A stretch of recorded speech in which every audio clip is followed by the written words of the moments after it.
My name is Nikki Candy. I'm a lawyer here at the Working Women's Centre. The Working Women's Centre is, of course, a community legal centre, and we provide legal advice and representation to vulnerable workers in relation to their work.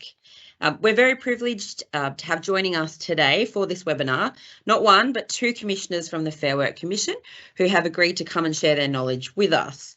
Before I introduce them and we get started, I would like to acknowledge that the land we are broadcasting from this afternoon is the stolen lands of the Kaurna people, and we acknowledge the Kaurna people as the traditional custodians of the lands and waters of the Adelaide region.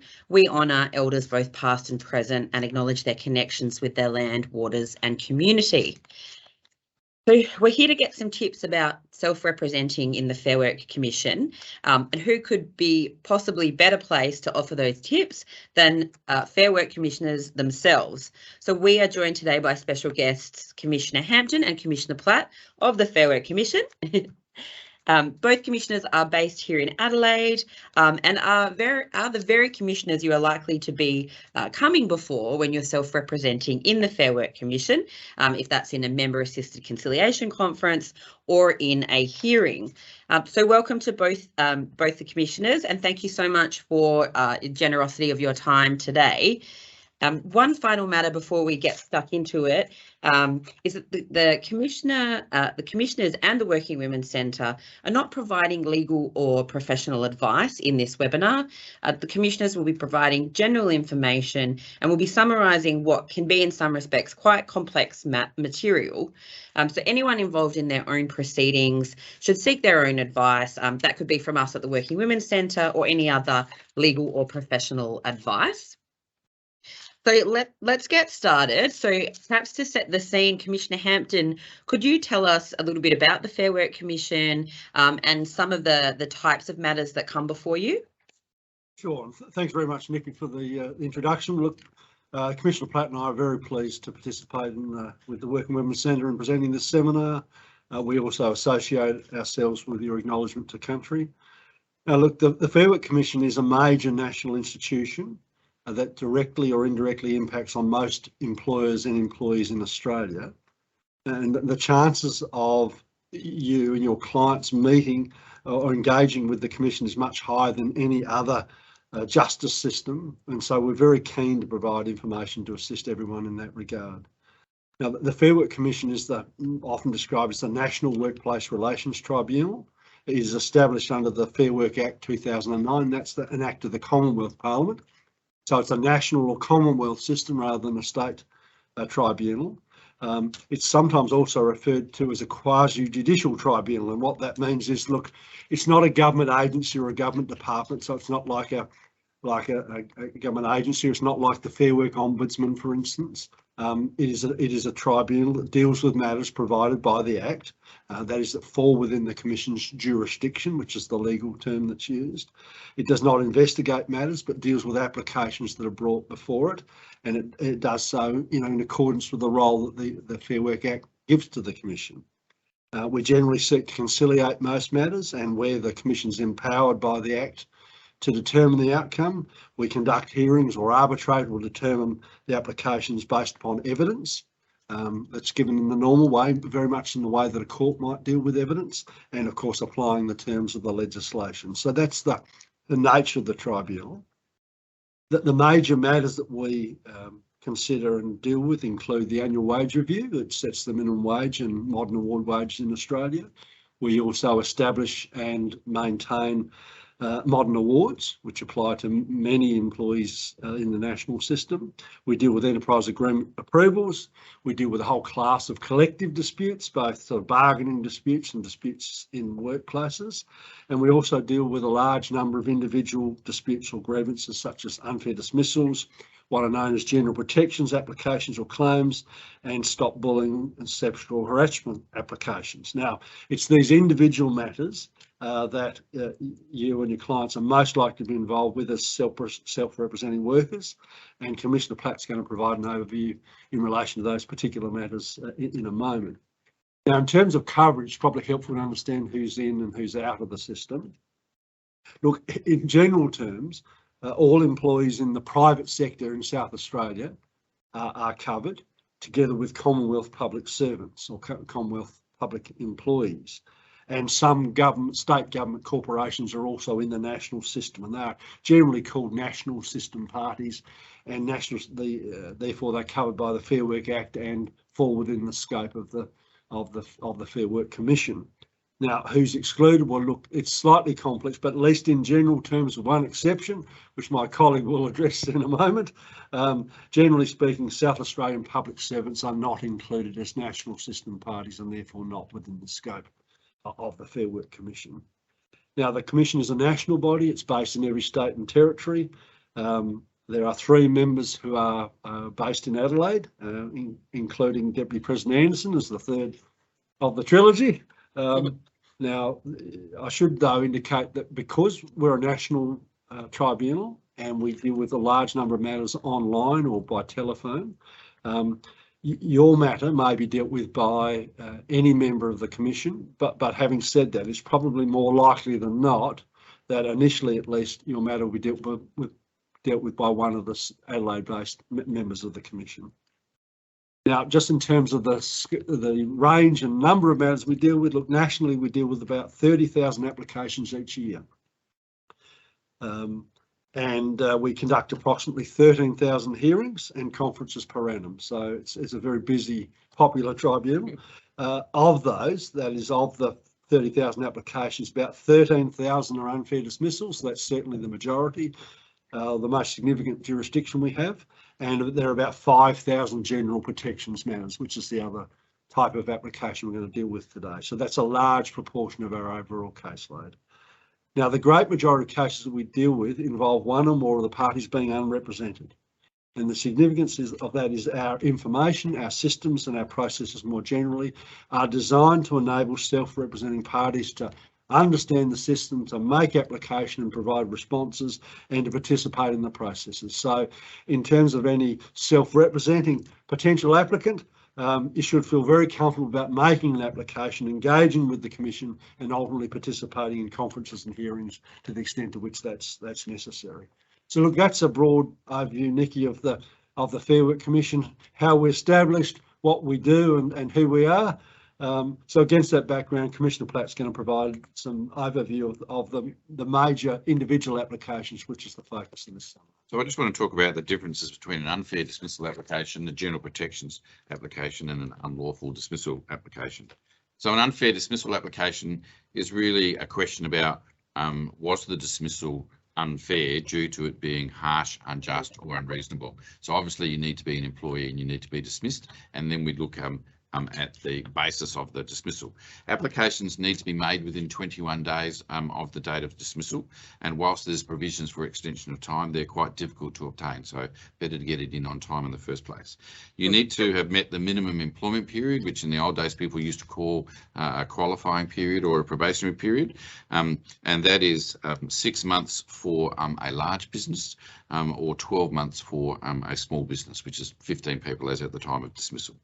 Genuine redundancy cases don't have access to the unfair dismissal system, but for those of you who do have access to the system, the cases are conciliated and heard by the Commission. Conciliations take place normally within the first 2 to 3 weeks, and arbitrations within 2 to 3 months generally, and then we've got 8 to 12 weeks to write a decision. In simple cases, the decision will be delivered much more promptly than that. If your case is successful, it's possible that you could be reinstated into your position, theoretically possible, statistically rare, or you could receive compensation up to a maximum of 26 weeks, but only in respect of lost earnings. General protections cases are different in the sense that they're about the reason why the employer dismissed you and whether it was in breach of the requirements of the Act. So it could be because you exercised or decided not to exercise a workplace right, which might be making an inquiry about your pay, or alternatively as a result of discrimination for a prohibited reason, for example, your marital status. Applications are conciliated by the Commission the same way as we do them for unfair dismissal, but arbitrations are heard by an arm of the Federal Court, which will either be the Federal Court proper or the Federal Circuit Court, and that can take 12 to 18 months. It's a much longer and more expensive process.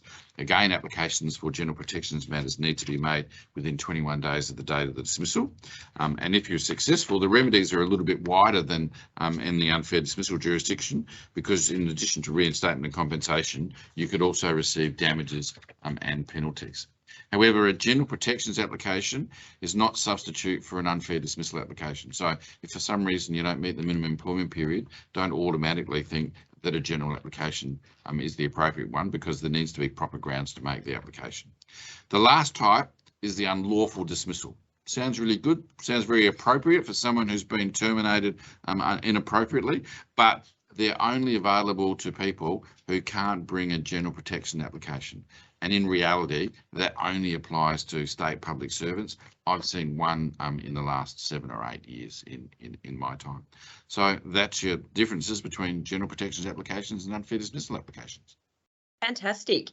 And I think that was a really helpful broad overview of the role of the Commission and what the Commission does. And I think especially helpful for clients that come to our service for advice and are unrepresented, for them to know that there are the majority of cases that come through are unrepresented parties, and that the Commission is supposed to be a user-friendly jurisdiction, that it's okay for them to be unrepresented. So I think that was a really important point, and great to hear about the difference between unfair dismissal and general protections, because that is something that we know can be quite confusing for our clients, and following that advice and ensuring that you are making the right claim is like really important.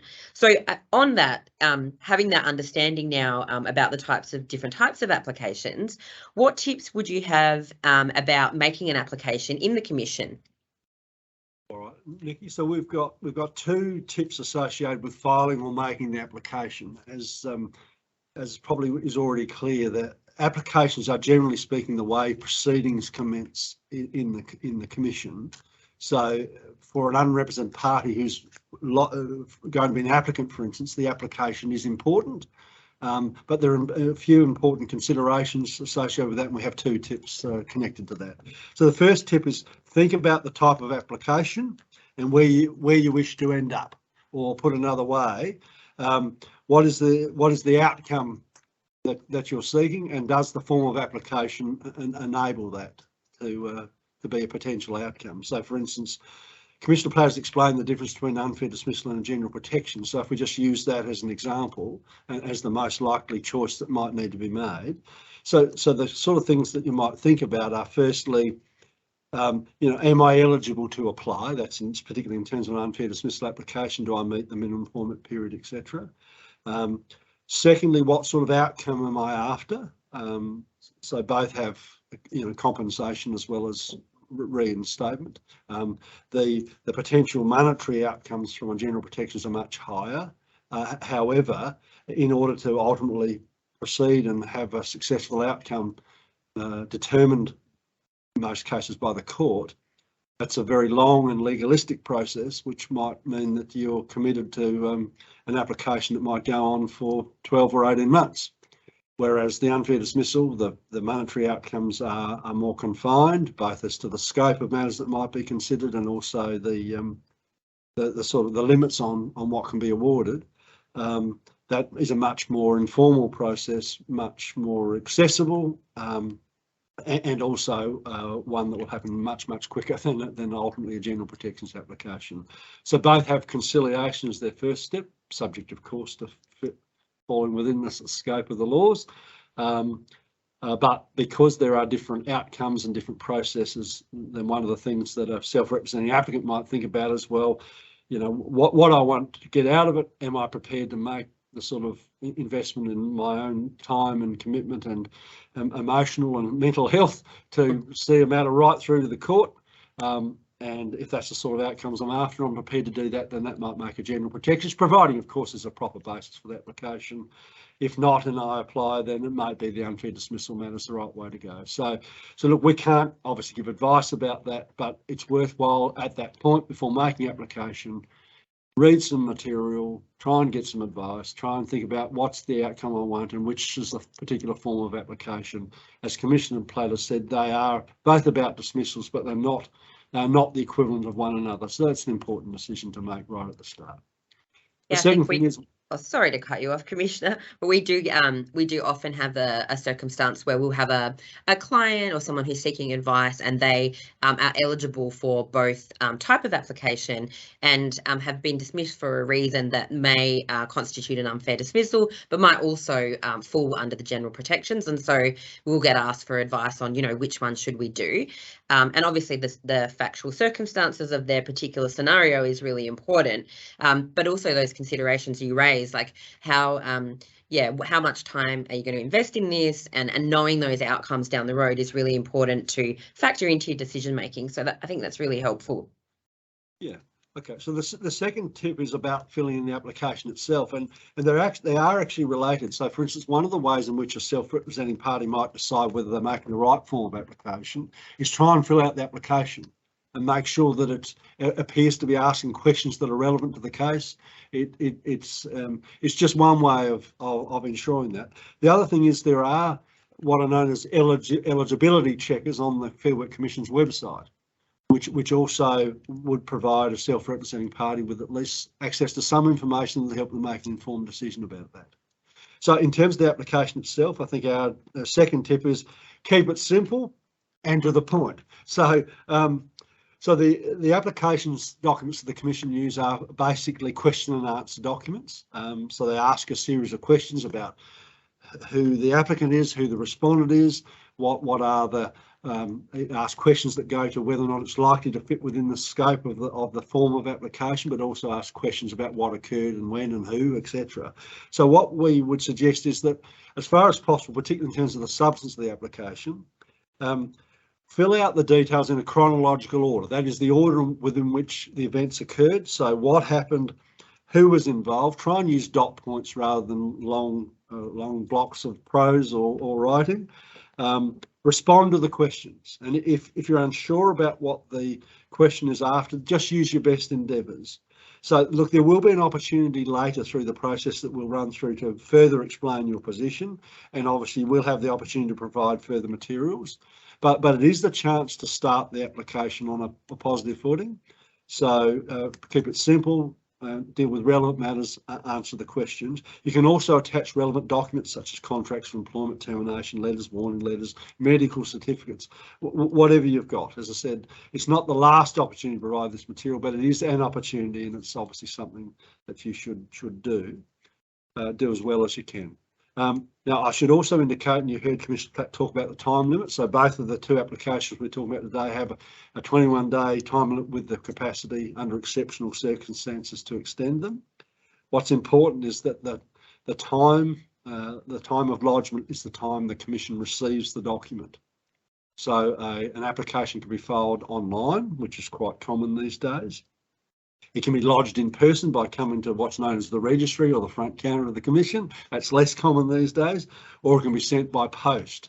The only warning about the post, though, is that in the 21 days, you need to allow for the fact that it might take 1, 2 or more days, depending on where it's posted, to be received by the Commission. So it won't be properly lodged until it's received by the Commission. So just bear that in mind when an applicant decides which form of application, which process they'll adopt. So think about the type of application before you make it. Do as much research as you can. In terms of the form itself, keep it simple, straight to the point, attach documents, use chronologies as best you're able to do that. So they're the tips we have on that. Excellent. Thank you very much. And so once that application has been completed and it's been submitted and received by the Fair Work Commission, I guess the matter is live in the Fair Work Commission. What should the parties know about the process and corresponding or communication with the Fair Work Commission and the various actors that are involved? The first thing you need to know is who the players are, and you'll see this detailed in a lot of the standard forms that the Commission's got. So the first person, the most important person, is the applicant, because normally that'll be you, or it might be a person doing something on the behalf. So normally, in the case of a general protections matter or an unfair dismissal, the person who's affected. The respondent is normally who the action is against. So it's normally the employer, although in relation to general protections claims, it doesn't exclusively have to be an employer, but there'll always be an employer in there somewhere. Then there's a reference to a commission member. So the commission is full of independent members who are appointed by the Governor-General, so they're not bound to any particular party or persuasion, and they will either be a commissioner or a deputy president of the Fair Work Commission who will conduct your conference. There's theoretically a president or a vice president, but normally you won't see them for the initial hearings for an unfair dismissal or general protections matter. If you don't know what to call them, just call them either commissioner or deputy president unless they suggest otherwise. You'll also see references to conciliators. Now, we've got two types of conciliators. So one is an employee of the Commission. On a lot of occasions, they're legally qualified. They've undertaken significant training in conciliating, and they're normally your first point of call in terms of a conciliation for either an unfair dismissal or a general protections claim. The commissioners and or deputy presidents also do conciliations, and normally that's called a member-assisted conciliation, and normally it's most common that would only occur if the first conciliation had failed, or if there was some other reason why the conciliation process didn't occur. And a lot of the occasions the commissioner will have a look at the file, and if he thinks that there are good reasons that the parties should settle the matter, we might actually suggest that ourselves. So if you get a commissioner suggesting that you should conciliate, normally it's a good option to take. The first sort of hearing that you'll get will be a directions hearing, and really a directions hearing is about setting up the process, and so most of the times they're conducted on the phone. The commission member will determine from the information provided when to have a hearing, how long it will take, which is normally based on the number of witnesses, and the mode. These days, most of our hearings are conducted either on the telephone or by video conference, but we do have the capacity to hold them in person, depending on the circumstances and the location of the parties. And the Commissioner will also talk to you about when you will lodge your material. Make sure you bring your diary, and make sure that you're available and there's no intervening issues that will impact on your capacity to comply with the timelines, because if you don't, that could have some consequences in terms of your case. It's also an opportunity for you to ask questions about the process, or ask for a second conciliation if you think it could be resolved. So don't be afraid to asking the Commissioner if you don't understand something, or if you're not sure what it's about or what the issues are. Ask the commission member. We obviously won't give you legal advice, but we can tell you where to look, and normally we'll issue our directions to you in writing by email. The other thing is that each of the member has an associate, and make sure you contact the associate if there are things you don't understand. They quite regularly deal with questions from unrepresented parties, and there's certainly no problem for us to try and either assist the parties by giving them the information, or saying this is where you need to look. Normally the directions contain information about how to prepare your case, what the relevant points of law are in form of a bench book. So make sure you have a look at those links on the documents. Conciliation conference, it's an off-the-record discussion, normally not conducted by the person who might have to hear the case if it goes all the way.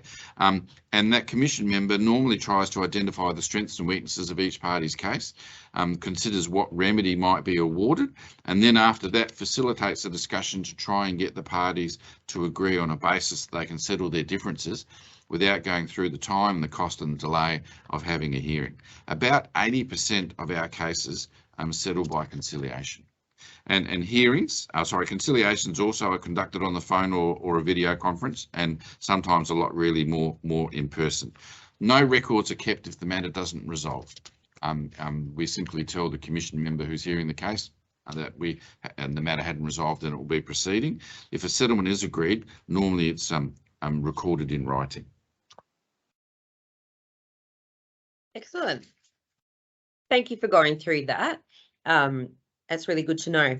And I think that'll be very, very helpful for unrepresented applicants. And I mean, we heard a bit from you there, Commissioner Platt, on conciliation conference and what that is. So it's the first stage in the process in trying to resolve the matter.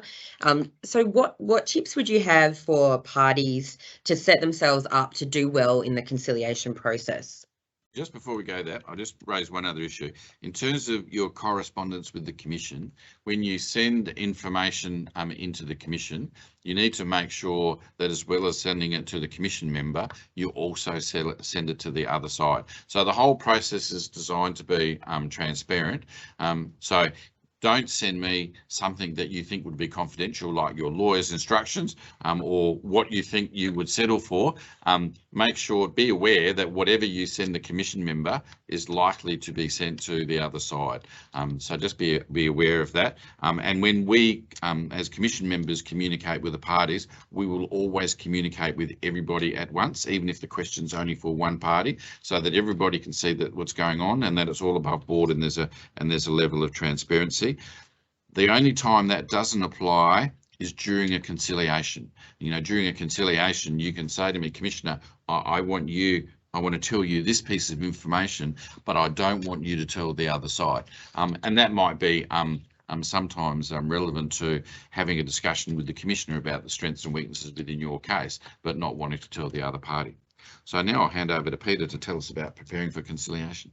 All right, so Commissioner Platt's given you a broad overview of what conciliation is, and so our tip number 5 is, in terms of conciliation, is to be prepared, because as he's also explained, about 80% or thereabouts of cases actually are resolved at conciliation. So in that context, it's the first, but also the best opportunity to get a resolution, and it's the stage at which most matters are actually resolved and discontinued. So some preparation is important. So what do we mean by being prepared?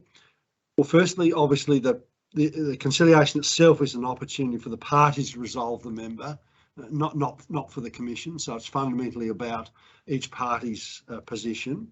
I should also indicate that for both unfair dismissals and general protections, almost always, not always, but almost always, it'll be a staff member, it'll be a staff conciliator who conducts the conciliation, not a member of the Commission, but the processes are the same.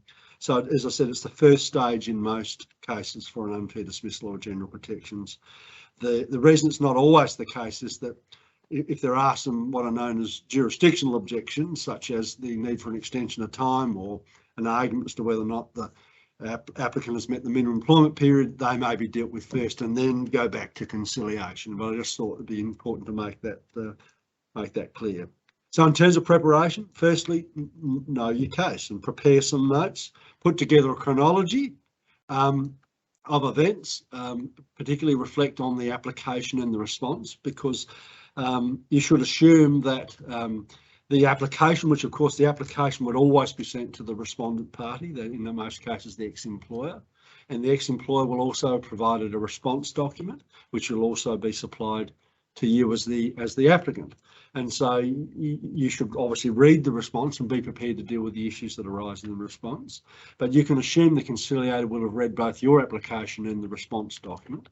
But nevertheless, it's an opportunity for you to summarise your case, to put things in the right order, that is the chronology of events, to explain why in particular you consider that the dismissal was unfair or for general protections, why it was in breach of the legislation. You don't have to be legalistic about that, but it's just an opportunity to explain your position.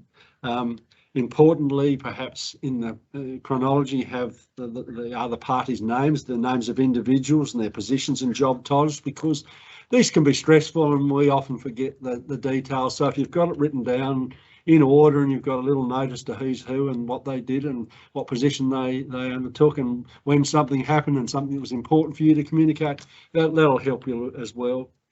But you should also, as part of your preparation, think about what would be a reasonable outcome, because the purpose of conciliation is to see whether the matter can be resolved. And you can expect that in almost every occasion, at some stage, the conciliator is going to ask you, and what do you want as a resolution? What do you see as a reasonable outcome?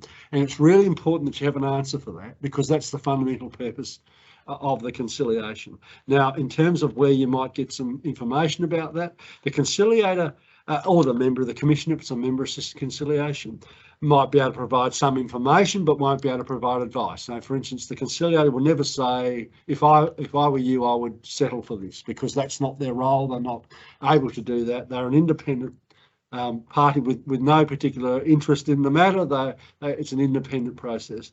But as a self-representing applicant, what you can do is you can go on the Commission's website, and there's some excellent information there, including about preparing for a conciliation conference.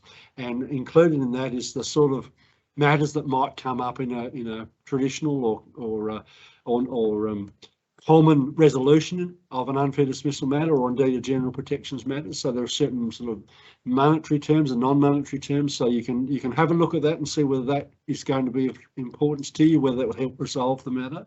And in terms of outcomes, one of the things you might assess is, if the matter ultimately proceeded to a hearing or an arbitration, what are the sort of outcomes that the Commission often awards? Now, the significance of that for a conciliation is that might help inform you as to what a reasonable resolution might look like. So again, there's information on the website about typical outcomes, typical resolutions, typical matters that are decided by the Commission. So understand your case, be prepared to respond to the response document. But importantly, know what sort of outcome you want and why, because that'll be an important part in the conciliation to follow. Yeah, fantastic. Thank you for that. I agree. It is with an applicant, they're the person that's bringing forward that application, so they should really have thought about what are they trying to achieve out of that process, and coming up with a proposal prior to that conciliation. So preparation is key, and perhaps getting some advice. Once the preparation phase is over and you're in the conciliation conference, what tips, what would you suggest would be helpful for applicants to consider or to do?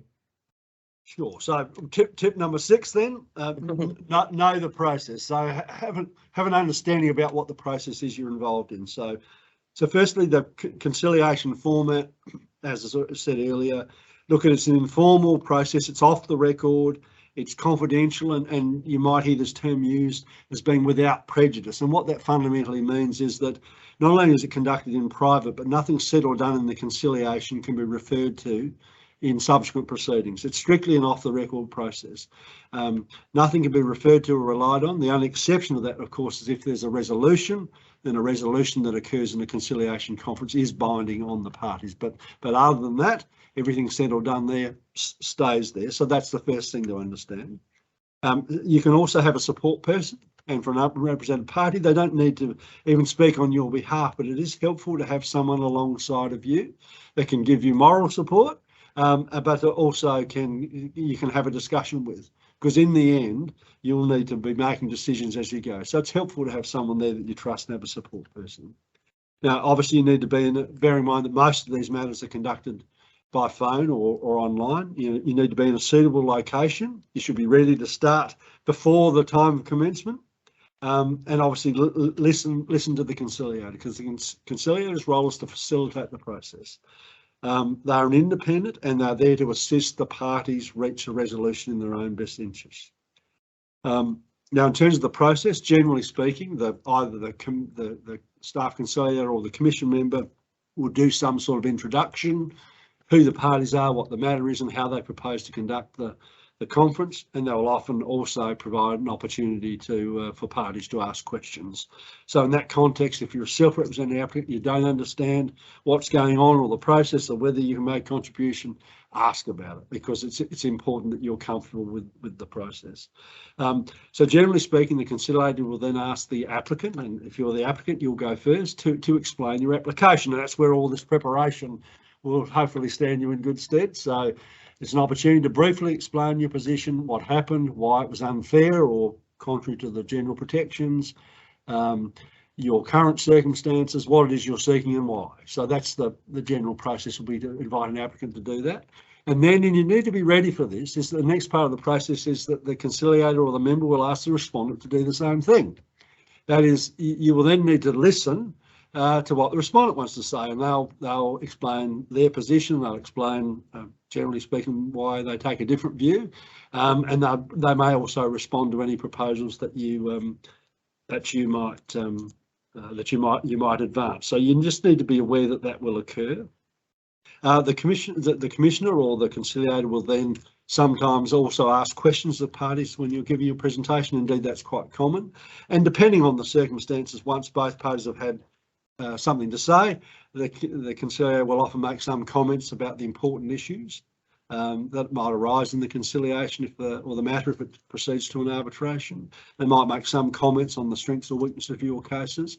Certainly if it's a member-assisted conciliation, you will expect the member to provide feedback about the strength and weakness of your cases, because that's obviously the value in having a member do the conciliation. Now, that's not the commission member determining the matter, it's only providing feedback, highlighting what are the important disputes, the important matters. It's all designed to allow both parties to make an informed decision in their best interest.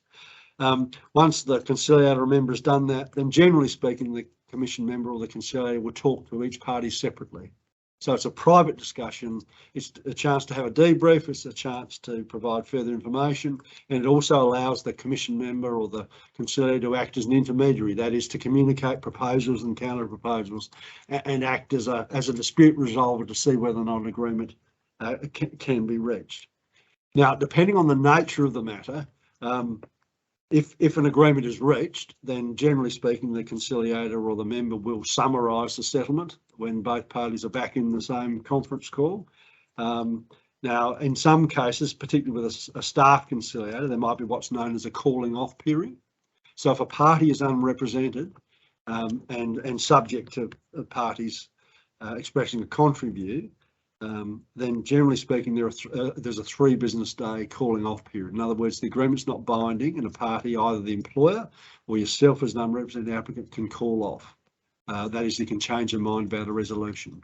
But you need to understand that that doesn't apply in each case. That will only apply where the parties are unrepresented. And if you're unsure about that, the conciliator would have explained the ground rules right at the start. But if you're unsure about that, you should ask about that, because in other occasions you will expect to be bound by any agreement that's made in the conference. And certainly a conference before a member of the commission, there's no calling off period, because the commission itself, the commission member itself, is supervising the conciliation. And in that context, any agreement that's made in the conciliation conference will be directly binding without a calling off period. So you just need to understand the rules and how that works. And again, whilst parties might draft something themselves, in general terms, either the staff conciliator or the member of the commission will organise, if there is a resolution, for the terms of settlement to be drafted in a document which both parties sign.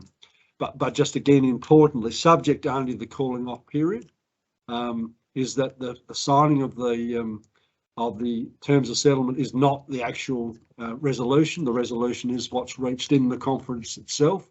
And at that point, you'll have a binding agreement. And in effect, the terms of settlement document only records the commitments for posterity for future reference. You would already have an agreement, which would mean that the unfair dismissal matter or general protections matter is resolved, and it won't be proceeding to arbitration or determination or referral off to the court in the case for general protections. So that's the process. There's information on the Commission's website. If you're unsure, ask the person convening the conference, because it's not about surprises, it's not about you being unclear, it's actually about you making an informed decision in your own best interest. So please feel quite comfortable about asking questions about what's going on and why. Thank you so much. I think that's a really really detailed explanation of the whole process, which would be so helpful for someone to have when they don't have any experience with that process when they're heading into a conciliation. So thank you for that, Commissioner. What other tips would you suggest for someone in a conciliation conference? All right. Well, perhaps then tips 7 and 8. So one is, look, when you get an opportunity to tell your story, you don't need to repeat everything that's in the application, and you don't have to respond to every issue. So tip number 7 is sort of tell your story, concentrate on the things that really matter, the things that are important to you, and the things that might appear important in terms of the things that you were asking in your application form. So use your time well and tell your story as quickly and as clearly as you can. And be prepared for the commission member or the staff conciliator to ask you questions as you go.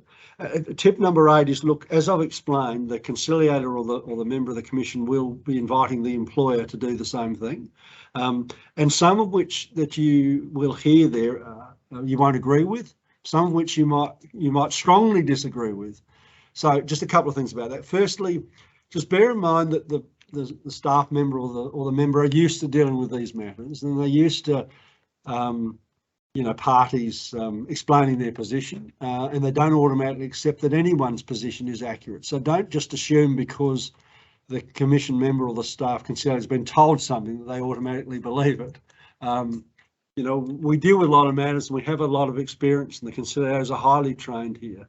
So just because an ex-employer says something you disagree with, don't assume that the commission's already accepted that it's believed. The commission member in particular and the staff conciliator will assume that matters are in dispute.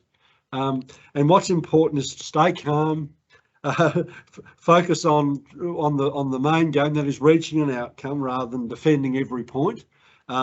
And certainly don't interrupt, because the process works much better and much more clearly if each party gets an opportunity, and you will get an opportunity to make a further contribution. So resolving matters at conciliation really is a negotiation, and if you keep your eye on the ultimate objective, that is, if you want a resolution of a particular kind, keep your eye on that objective rather than sort of winning every debating point or having the last say on a particular matter, because ultimately none of that's going to matter, particularly at a conciliation. Be pragmatic and realistic, and that's where the preparation for the conciliation is important. And certainly, whilst you've always got the option to say, look, I'm not going to resolve it, take it to arbitration, you should only do that if that's actually in your best interest. And bear in mind that 70 or 80% of applications are resolved at that point. And indeed, probably overall, 90% of applications don't involve a decision being made by a member of the commission. So look, in that context, you making the best informed decision you can. Try and get the matters resolved. Only take it to arbitration if that's in your best interest and you can't get a reasonable settlement. And obviously have regard to what the conciliator or the member is indicating about the strengths and weaknesses of your respective cases. So look, I think they are the two tips. So tell your story, and don't buy in. If things get stressful, concentrate on the facts. Concentrate on the big picture, and try not to be sort of drawn into having to rebut every point that you might not agree with that the other side has advanced. So hopefully that's of use to self-representing parties. If in doubt, ask the commission member or the conciliator. And stay cool and really use that opportunity that you have at the conciliation to really use the time in the best way that you can and try to get that outcome. Because although from what you're telling us that the success rate for conciliation is very high, like around 80% of matters are resolving at conciliation, and hopefully that can be what happens. But if not, the parties are headed down the path of a formal hearing or an arbitration. And I mean, that of course sounds like a much more intimidating process and a much bigger task with a lot more involved. You no longer have control over the outcome. The commission member will determine what happens. So with that big task in mind, what sort of tips or information can you give us about hearings and how best to approach them? Sure. So the first issue in terms of the hearing is that the commission member has to determine what happened.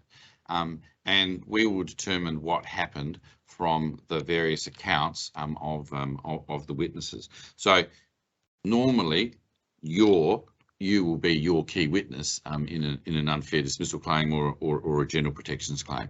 So you need to tell us all of the relevant facts that apply to your circumstances. So I commenced employment on X date. My job was as X title. The job involved me doing X, Y, and Z. On such and such a date, the employer came to me and complained that I had either acted inappropriately or my performance was an issue. They told me X. My response to that was Y. And you need to be able to basically go through in a chronological order and tell us all of the information that you have with respect to that. Now, sometimes we'll get one party saying that this occurred, and then you'll have the employer saying that something different occurred, and we have to try and work out whose version to believe. And that's where it's important to see if there is any other material that corroborates or supports what happened. So that might be written communications. It might be CCTV footage. There might have been an independent person who was there who witnessed whatever occurred and can tell us about it. There might be email communications between the parties which tell us about the process that happened. So essentially, you're your key witness, and you need to tell us the things that you perceived with your senses. So what you saw, what you heard, what you felt, what you smelt, right? But don't tell us what a friend of a friend told you, because that's called hearsay, and it's not particularly assisting. It won't really assist the Commission in determining what happened. And the other thing is, you know, when you say, well, in my opinion, my dismissal was unfair, that really doesn't help us. Certainly it's a view that I'm sure that you hold, but we really want the facts upon which the decision was based upon so that we can work out what occurred. If there is a medical condition that you are suffering from that goes some way to explain why you need an extension of time, or might have had an impact on the circumstances at your work, we really need a statement from the doctor as to what your medical condition was and how it affected you. A medical certificate which says that you are suffering from a medical condition doesn't really help us. And you need to write down all of your information that you want us to hear, and do it in numbered paragraphs. That makes it a lot more simpler, and try and make it one topic per sentence. That way it breaks it up rather than just a great big stream of consciousness where we have to try and work out what it is that you're trying to draw us to our attention. So you might have, you know, I was employed as a tradesperson on the 1st of January. I was given a contract of employment. I've attached that as, you know, A1. You know, on XYZ date, I received a warning. I've attached the warning as A2. I then attended a meeting, and this was what was said at the meeting. Try and give us as much information as possible, because you will have some time to prepare this document, might be as much as a week, and if you can do it in your own time and you know, type it out normally, and that's the best opportunity you've got of telling your story, because that will be what's called your evidence in chief, and then the other side can cross-examine you and test you as to the detail of that story if they disagree, and the same happens for the other parties. Then there's the topic of submissions, and this is where what you do is you say, well, okay, I've tried to persuade you that these particular facts have occurred, and now I want to say that based on the law, this is why those facts demonstrate that I've been treated unfairly. Right? Now, this will require you to have some knowledge of the law, and we've got these beautiful resources called bench books. So there's an unfair dismissal bench book, there's an anti-bullying bench book, there's an industrial action bench book, there's an enterprise agreement bench book, there's a general protections bench book. And the bench books are quite, well, they're on the website, they're free, they contain a wealth of information, and they're sort of broken down into little chapters. So you can have a look at the chapter on extensions of time, or the chapter on what is a dismissal versus a resignation, or a chapter on what's the meaning of adverse action. And so have a look at the paragraphs of that document that relate to you, and see what's required. So for an unfair dismissal, there needs to be a valid reason. The valid reason needs to be related to your capacity or your conduct. And so what you can do is you can start applying the facts to the law, and you tell the commission member why you say that your dismissal was unfair, or why you say that there was a breach of the general protections provisions. Okay. Worst case analysis, if you're not sure, contact the member's associate and ask some questions. Again, as we said before, they can't give you free advice, but they can assist you. And the other thing, the last tip that I want to give is take advantage of the resources on our website. So the Fair Work Commission website has got a massive amount of resources.